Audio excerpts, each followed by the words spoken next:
Now I'm going to teach you a new topic, that is computer memory.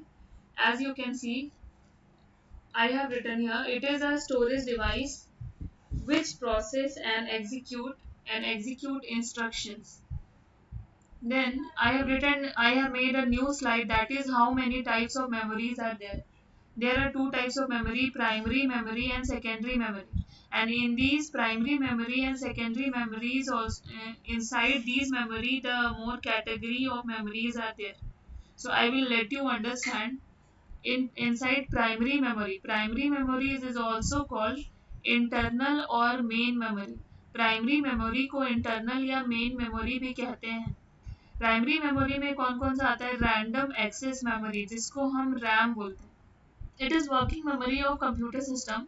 It is attached to a slot on the motherboard. Motherboard जो होता है हमारा CPU का, उसमें कुछ जो slots लगे होते हैं उसमें हम RAM लगाते हैं.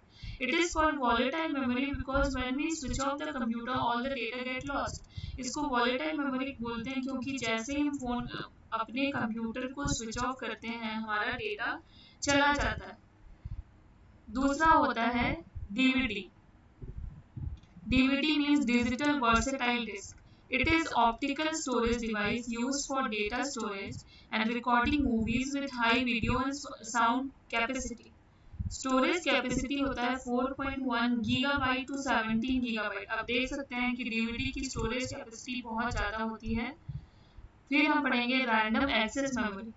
It is located on the motherboard. ये भी मदरबोर्ड में होता है. It contains some instructions which are put at the time of manufacturing.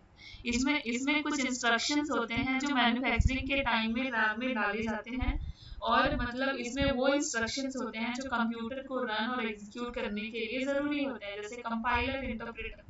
They are permanent in nature, that's why it is called permanent memory. Now secondary memory. These are called external memory. These are non-volatile memory. The data that we store does not get lost even if we switch off the computer. Secondary memory में जो हम बाद में जो हम external memory जो हम insert करते हैं, जैसे सीडी, डीवीडी, पेन ड्राइव, तो उसको सेकेंडरी मेमोरी बोलेंगे. तो उसका डेटा हमारे कंप्यूटर बंद होने के बाद भी लॉस्ट नहीं होता. नेक्स्ट है हार्ड डिस्क. हार्ड डिस्क क्या है? मेन स्टोरेज मीडियम है कंप्यूटर का. Hard disk store information on the hard drive. It is fixed inside the CPU. ये CPU के अंदर होता है. Hard disk consists of multiple disks which are made up of hard platters of metals. इसमें बहुत सारे metals के plates बने होते हैं. Data is recorded in both sides of disk. दोनों साइड में रिकॉर्ड होता है. Nowadays hard disk can store data up to 2 terabyte to 5 terabyte. बहुत ज़्यादा storage capacity होती है. फिर सीडी रोम, इसको बोलते हैं CD recordable. Recordable means data once recorded cannot be remove. तो these are the computer memory devices you can learn. I hope you will understand. Thank you very much.